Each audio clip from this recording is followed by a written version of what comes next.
Hypnobirthing made me feel quite in control of the whole experience. I felt prepared, I knew what my body was going to do.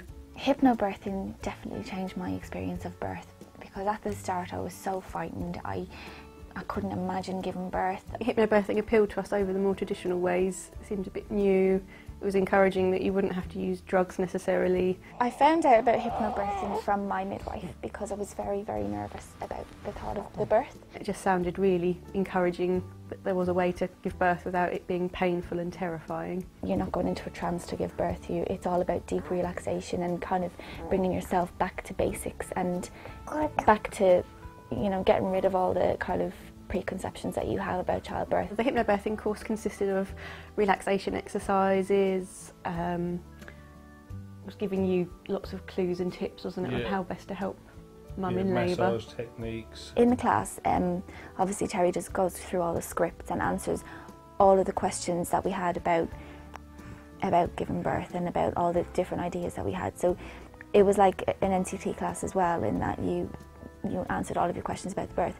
Also in the class it covered interventions, what might happen if you needed to be induced, have a caesarean. We had a music CD that we listened to, so it kind of associated relaxing with the CD, with the smells. We did massage. Over 5 weeks Terry was able to go into great detail and actually explain what would be happening to your body, and so we just felt quite calm and prepared, didn't we, in the lead up to it. It forced us to have time together as a couple before she was born, whereas I don't think we would have had that quality time together before she was born, which is brilliant.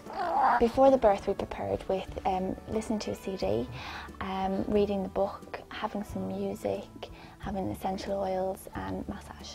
I was induced on the Friday morning with the ProPES, and so they kind of monitored me for the whole 24 hours. So by Saturday morning I was having contractions when I woke up. Everything kind of progressed really quickly. I had a bath, and they had to break my waters though in the end, because once you've been induced, after a certain amount of time they have to keep going with things. So when they broke my waters I went from 4 centimetres to 10 centimetres in like 45 minutes, so it was really, really quick. The midwife was very relaxed about it as well, because she got the hypnobirthing book and was actually reading through scripts. So it was like a double-pronged attack from the midwife and myself. And then so I was 50 minutes after the midwife had arrived, Noah was here, so yes, it went really smoothly. Yeah, couldn't have asked for better, really, no. could we? No, absolutely not. I don't think there were any negative aspects. I think probably the biggest negative is that everyone thinks you're bonkers when you say that you're doing it. The negative I would say is it was only 5 weeks and it wasn't sort of 10, because as each week goes on you get more and more you enjoy it relaxed more and calm about the whole idea. I would definitely do it again. Even, you know, the day after having a baby I thought, yeah, I know I'm going to do that again, and I know I'm going to use hypnobirthing, and I've told everybody I know about hypnobirthing. I think it's the only way for me now. I recommend the course to anyone who'll listen to me, so yeah, definitely great.